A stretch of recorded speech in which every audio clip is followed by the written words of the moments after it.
Hi hello ಎಲ್ರಿಗೂ ನಮಸ್ಕಾರ. Welcome to my YouTube channel Manasu Taranga. ನಾನು ನಿಮ್ಮ ದೀಪ್ತಿ ಹಾಸನ್. ಸೊ ಇವತ್ತು ನಾನು ಒಂದಷ್ಟು ವಿಷಯಗಳನ್ನ ನಿಮ್ಮ ಹತ್ರ ಶೇರ್ ಮಾಡ್ಕೊಳ್ಬೇಕು ಅಂತ ಈ ವಿಡಿಯೋ ಮಾಡ್ತಾ ಇದ್ದೀನಿ. ಆಗಸ್ಟ್ 8ಕ್ಕೆ ವರಮಹಾಲಕ್ಷ್ಮಿ ಹಬ್ಬ ಬರ್ತಾ ಇದೆ. ಸೊ ಶುಭ ಲಗ್ನಗಳು ಈ ರೀತಿ ಇದೆ. ಮೊದಲನೇ ಲಗ್ನ ಬಂದ್ಬಿಟ್ಟು ಸಿಂಹ ಲಗ್ನ. ಸೊ ಬೆಳಗ್ಗೆನೆ ಕೂರಿಸೋರಿದ್ರೆ ಲಕ್ಷ್ಮಿನ ಆ ಟೈಮ್ನಲ್ಲಿ ಕೂರಿಸ್ಬೋದು. ಅದು ಸಿಂಹ ಲಗ್ನ ಆಗಿರುತ್ತೆ. ಬೆಳಗ್ಗೆ 6:29ರಿಂದ 8:46 ಟೈಮಿಂಗ್ಸ್ ಇದೆ. ಅದಾದ್ಮೇಲೆ ಮಧ್ಯಾಹ್ನದ ಲಗ್ನ ಬಂದ್ಬಿಟ್ಟು ವೃಶ್ಚಿಕ ಲಗ್ನ. 1:27 ಹಿಡಿದು 3:41 ಟೈಮ್ ಇದೆ. ನೆಕ್ಸ್ಟ್ ಸಂಜೆ ಲಗ್ನ ಬಂದ್ಬಿಟ್ಟು ಕುಂಭ ಲಗ್ನ. 7:27ರಿಂದ 8:54 ಟೈಮಿಂಗ್ಸ್ ಇದೆ. ಅದಾದ್ಮೇಲೆ ನೆಕ್ಸ್ಟ್ ಲಗ್ನ ಬರೋದೆ ಋಷಭ. ಅದು ಬಂದ್ಬಿಟ್ಟು ರಾತ್ರಿ 11:55ರಿಂದ ಬೆಳಗಿನ ಜಾವ 1:50 ಲಗ್ನ ಇದೆ. ವರಮಹಾಲಕ್ಷ್ಮಿ ಹಬ್ಬಕ್ಕೆ ತುಂಬಾನೇ ಪ್ರಿಪ್ರೇಷನ್ಸ್ಗಳನ್ನ ಮಾಡ್ಕೊಳ್ತಾ ಇರ್ತೀವಿ. ಸೋಷಿಯಲ್ ಮೀಡಿಯಾ ಬರೋದಕ್ಕಿಂತ ಮುಂಚೆ ಕೆಲವರು ತಕ್ಕ ಮಟ್ಟಿಗೆ ಈ ಒಂದು ವರಮಹಾಲಕ್ಷ್ಮಿ ಹಬ್ಬನ ಮಾಡ್ತಾ ಇದ್ರು. ಕೆಲವರಿಗೆ ಅಷ್ಟಾಗಿ ಗೊತ್ತಿರಲಿಲ್ಲ ಈ ಹಬ್ಬದ ಬಗ್ಗೆ. ಸೊ ಈ ಸೋಷಿಯಲ್ ಮೀಡಿಯಾ ಬಂದಮೇಲೆ ಫುಲ್ಲು ಎಲ್ಲ ಚೇಂಜ್ ಆಯಿತು. ಸೊ ಪ್ರತಿಯೊಬ್ಬರೂ ವರಮಹಾಲಕ್ಷ್ಮಿ ಹಬ್ಬನ ಆಚರಿಸ್ತಾರೆ. ಅದು ಆ್ಯಕ್ಚುಲಿ ವರಮಹಾಲಕ್ಷ್ಮಿ ವ್ರತ ಆದರೆ ಅದು ಇವಾಗ ಪೂಜೆಗೆ ಹಬ್ಬಕ್ಕೆ ಕನ್ವರ್ಟ್ ಆಗಿದೆ. ಹಾಗಾಗಿ ಪ್ರತಿಯೊಬ್ಬರೂ ಮಾಡ್ತಾರೆ. ಯಾರ ಮನೆಯಲ್ಲೂ ಇಲ್ಲ ಅಂತ ಅಲ್ಲ, ಎಲ್ಲರ ಮನೆಯಲ್ಲೂ ಈ ಹಬ್ಬನ ಮಾಡ್ತಾರೆ. ಬಟ್ ಸೋಷಿಯಲ್ ಮೀಡಿಯಾ ಬರೋದಕ್ಕಿಂತ ಮುಂಚೆಯಿಂದನೂ ನಮ್ಮ ಮನೆಯಲ್ಲಿ ಈ ಒಂದು ವರಮಹಾಲಕ್ಷ್ಮಿ ಹಬ್ಬನ ನಾವು ಮಾಡ್ತಾ ಇದ್ವಿ. ಸೊ ಅವಾಗಿನ ಲಕ್ಷ್ಮೀ ಪೂಜೆಗೂ ಇವಾಗಿನ ಲಕ್ಷ್ಮೀ ಪೂಜೆಗೂ ತುಂಬಾ ಡಿಫ್ರೆನ್ಸ್ ಇದೆ. ಅದಕ್ಕಿಂತ ಹೆಚ್ಚಾಗಿ ತೋರ್ಪಡಿಕೆ ಜಾಸ್ತಿ ಆಗಿದೆ.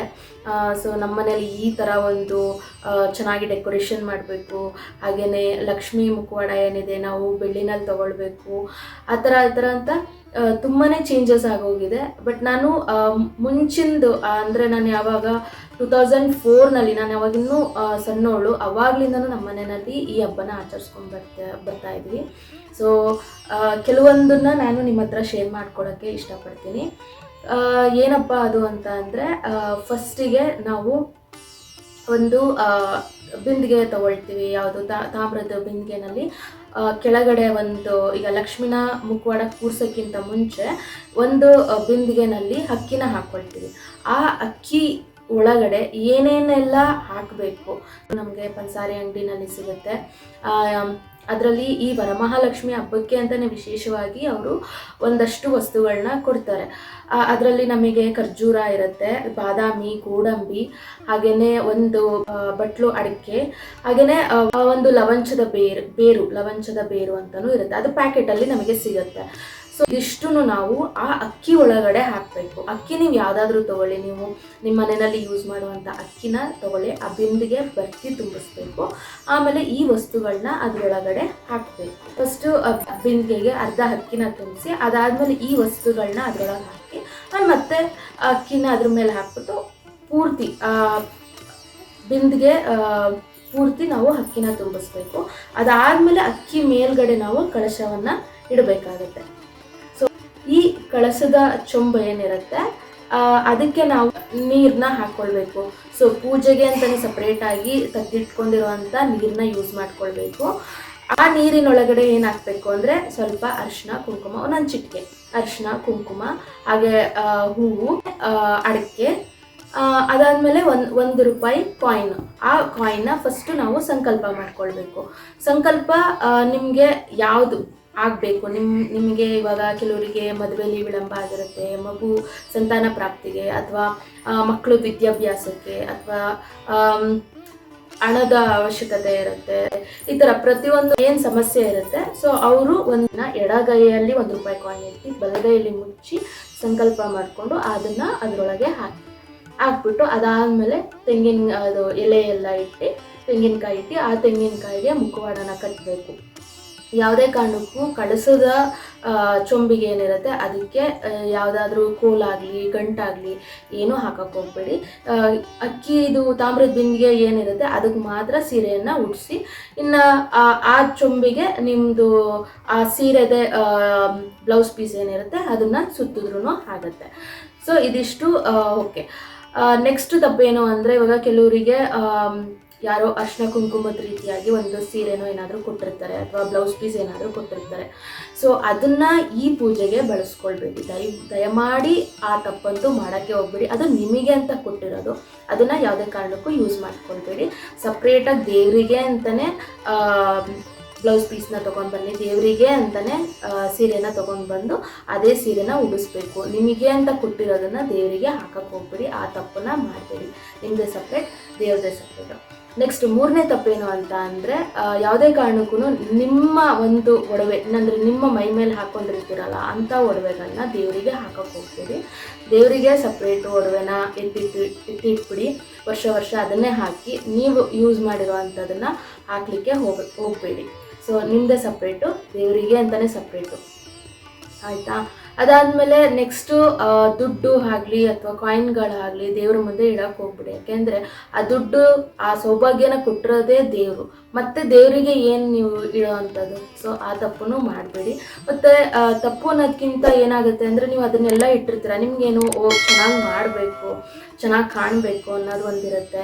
ಸೊ ಅದೇನಾಗುತ್ತೆ, ಕೆಲವರು ಬಂದಾಗ ಅದನ್ನು ನೋಡಿದಾಗ ದೃಷ್ಟಿ ಆಗುತ್ತೆ. ಸೊ ದೃಷ್ಟಿ ನಾವು ಹೇಳಲಿಕ್ಕಾಗೋದಿಲ್ಲ, ಯಾರ್ದು ಕೆಟ್ಟ ದೃಷ್ಟಿ ಯಾರ್ದು ಒಳ್ಳೆ ದೃಷ್ಟಿ ಅಂತ. ಸೊ ಅದಾದಮೇಲೆ ನಿಮಗೆ ತುಂಬಾ ಲಾಸ್ ಆಗೋದು, ಹಣಕಾಸಿನ ವಿಚಾರದಲ್ಲಿ ಅಥವಾ ಅನಾರೋಗ್ಯ ಆಗೋದು, ಈ ಥರ ಎಲ್ಲ ಆಗುತ್ತೆ. ಸುಮ್ಮನೆ ಕೆಟ್ಟ ದೃಷ್ಟಿ ಏನಕ್ಕೆ ನೀವೇ ಹೇಳ್ಕೊಳ್ತೀರಾ? ಬೇಡ. ಅದ್ರ ಬದಲು ಸುಮ್ಮನೆ ದೇವ್ರನ್ನ ಕೂರಿಸಿ ಚೆನ್ನಾಗಿ ಅಲಂಕಾರ ಎಲ್ಲ ಮಾಡಿ ನೈವೇದ್ಯಗಳನ್ನೆಲ್ಲ ಇಡಿ, ಸಾಕು. ಅದು ಬಿಟ್ಬಿಟ್ಟು ಬೇರೆ ದುಡ್ಡು ಎಲ್ಲದನ್ನು ತೋರ್ಪಡಿಕೆ ಬೇಡ, ಅದ್ರದ್ದು ಅವಶ್ಯಕತೆ ಇರೋದಿಲ್ಲ. ಲಕ್ಷ್ಮಿನ ಹೆಂಗೋ ಕೂರಿಸ್ಬಿಡ್ತೀವಿ. ಅದಾದಮೇಲೆ ಮೇನ್ ಬರೋದೆ ಬೆನಕನೂ ಸಹ ಮಾಡಿ ಇಡಬೇಕು. ಯಾಕೆಂದರೆ ನಮಗೆ ಗೊತ್ತಿರೋ ಹಾಗೇನೆ ಯಾವುದೇ ಒಂದು ಪೂಜೆ ಇರಲಿ, ಫಸ್ಟ್ ನಾವು ಪೂಜೆ ಮಾಡಬೇಕಾಗಿರೋದೆ ಗಣಪತಿನ. ಸೊ ಗಣಪತಿಗೆ ನಾವು ಇಲ್ಲ ಅರಿಶಿಣದ್ದು ಬೆನಕ ಆದರೂ ಸರಿ, ಅಥವಾ ಸಗಣಿಯಿಂದ ಮಾಡಿರುವಂಥ ಬೆನಕ, ಅಥವಾ ಇವಾಗ ಎಲ್ಲರೂ ಮನೆಯಲ್ಲೂ ಗಣಪತಿ ಇರುತ್ತೆ. ಆ ಗಣಪತಿ ಈ ಮುಷ್ಟಿ ಅಷ್ಟು ಇರಬೇಕು, ಈ ಮುಷ್ಟಿನಲ್ಲಿ ಮುಚ್ಚಬೇಕು.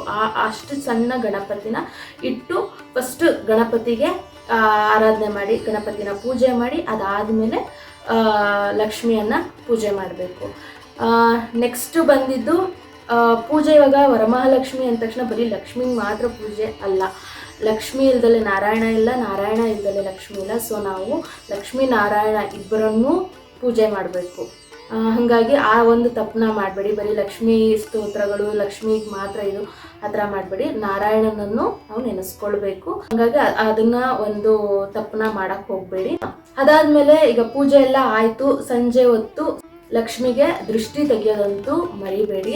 ಸೊ ಹಂಗಾಗಿ ತುಪ್ಪದ ದೀಪ, ಆದಷ್ಟು ತುಪ್ಪದ ದೀಪದಲ್ಲಿ ದೃಷ್ಟಿನ ತೆಗಿಬೇಕಾಗತ್ತೆ. ಅದ್ರ ಜೊತೆಗೆ ಈಗ ನಾವು ದೇವ್ರನ್ನ ಪ್ರತಿಷ್ಠಾಪನೆ ಮಾಡಿ, ಕಳಶವನ್ನೆಲ್ಲ ಇಟ್ಟು ಪ್ರತಿಷ್ಠಾಪನೆ ಮಾಡಾದ್ಮೇಲೆ ದೀಪನ ಹಚ್ತೀವಿ. ಸೊ ಅದು ದೀಪ ಮಧ್ಯಾಹ್ನದ ಹೊತ್ತಿಗೆ ಆರೋಗಿರುತ್ತೆ. ಸೊ ಹಂಗಾಗಿ ಅದು ಆಗಬಾರ್ದು. ಆ ತಪ್ಪನ್ನಂತೂ ಮಾಡೋಕ್ಕೆ ಹೋಗಬೇಡಿ. ಸೊ ನೀವು ಪ್ರತಿಷ್ಠಾಪನೆ ಮಾಡಿ ಮತ್ತೆ ಮರುದಿನ ಅದನ್ನ ಕಳಸನೆಲ್ಲ ತೆಗಿಯೋವರೆಗೂ ದೀಪ ಉರಿತಾನೆ ಇರಬೇಕು. ಸೊ ಆ ರೀತಿ ಒಂದು ದೊಡ್ಡ ದೀಪ ಇಟ್ಟು ಪೂಜೆ ಮಾಡಿ, ಮತ್ತೆ ಎಣ್ಣೆನ ನೋಡಿ ಅವಾಗವಾಗ ಕಮ್ಮಿ ಆದ ತಕ್ಷಣ ಹಾಕ್ತಾ ಇರಿ. ಸೊ ದೀಪನ ಯಾವುದೇ ಕಾರಣಕ್ಕೂ ಆರಕ್ಕೆ ಬಿಡಬೇಡಿ. ಮಾರನೇ ದಿನ ಈಗ ನಾವು ಕಳಶನೆಲ್ಲ ತೆಗಿತೀವಿ, ಆ ನೀರನ್ನ ಏನು ಮಾಡಬೇಕು, ಕಳಶದ ನೀರನ್ನ ಎಲ್ಲಿಗೆ ಹಾಕಬೇಕು? ಸೊ ಸೀದಾ ತೊಗೊಂಡೋಗಿ ಸಿಂಕಿಗೆ ಹಾಕೋದು ಆ ಥರ ಎಲ್ಲ ಮಾಡಬೇಡಿ. ಆ ಕಳಶದ ನೀರನ್ನ ಒಂದು ಕಲ್ಪವೃಕ್ಷ ಅಂದರೆ ತೆಂಗಿನ ಮರದ ಬುಡಕ್ಕೆ ನಾವು ಹಾಕಬೇಕು. ಅದು ಅಲ್ದಲೇ 3 ಪ್ರದಕ್ಷಿಣೆ ಹಾಕಿ ಆಗ್ತಾ ಇರಬೇಕಾದ್ರೆ ಒಂದು ಮನಸ್ಸಿನಲ್ಲಿ ಒಂದು ಹೇಳ್ಕೊಳ್ಳಿ, ಏನೇ ಒಂದು ನಮ್ಮಲ್ಲಿ ಲೋಪದೋಷ ಕಂಡ್ರು, ನಮ್ಮ ಪೂಜೆನಲ್ಲಿ ಲೋಪದೋಷ ಕಂಡ್ರು ಅದನ್ನು ನಿನ್ನ ಪಾದಕ್ಕೆ ಹಾಕ್ತಾ ಇದ್ದೀನಪ್ಪ, ಅದರಿಂದ ನಮ್ಮನ್ನು ಕಾಪಾಡು, ನಮಗೆ ಒಳ್ಳೇದು ಮಾಡು ಅಂತ ಹೇಳಿಬಿಟ್ಟು ಒಂದು 3 ಪ್ರದಕ್ಷಿಣೆ ಹಾಕಿ ಅಲ್ಲಿಗೆ ಬಿಟ್ಬಿಡಿ. ಮತ್ತು ₹1 ಕಾಯಿನ್ ಏನು ಸಂಕಲ್ಪ ಮಾಡಿ ಹಾಕಿರ್ತೀರ ಅದನ್ನು ನಿಮ್ಮ ಹತ್ರನೋ ಅಥವಾ ದೇವ್ರ ಮನೆಯಲ್ಲೂ ಇಟ್ಟು ಪೂಜೆ ಮಾಡಿ. ಅದಾದ್ಮೇಲೆ ಆ ಬಿಂದಿಗೆ, ಅಕ್ಕಿ ತುಂಬಿರುವಂಥ ಬಿಂದಿಗೆನಲ್ಲಿ ಏನು ವರಮಹಾಲಕ್ಷ್ಮಿ ಪೂಜೆಗೆ ಏನೇನು ಸಾಮಗ್ರಿಗಳನ್ನ ಹಾಕಿರ್ತೀರ ಅದನ್ನು ತೆಗೆದು ನೆಕ್ಸ್ಟ್ ಯಾವಾಗಾದರೂ ಸಿಹಿ ಮಾಡಿದಾಗ ಒಂದು ಸ್ವಲ್ಪ ಅಕ್ಕಿ, ಹಾಗೆಯೇ ಆ ಐಟಮ್ಸ್ಗಳು ಏನೇನಿರುತ್ತೆ, ಖರ್ಜೂರ, ಹಾಗೆಯೇ ಕಲ್ಸಕ್ಕರೆ, ಬಾದಾಮಿ, ಗೋಡಂಬಿ ಅದನ್ನೆಲ್ಲ ಹಾಕಿ ಏನಾದರೂ ಸಿಹಿ ಮಾಡಿ ಮನೆಯವರೆಲ್ಲ ತಿನ್ನಿ, ಒಳ್ಳೆಯದಾಗತ್ತೆ. ಸೊ ಈ ವರಮಹಾಲಕ್ಷ್ಮಿ ಪ್ರತಿಯೊಬ್ಬರಿಗೂ ಒಳ್ಳೇದು ಮಾಡಲಿ, ಎಲ್ರದ್ದು ಬೇಡಿಕೆಗಳು ಈಡೇರಲಿ, ಎಲ್ರಿಗೂ ಶುಭವಾಗಲಿ.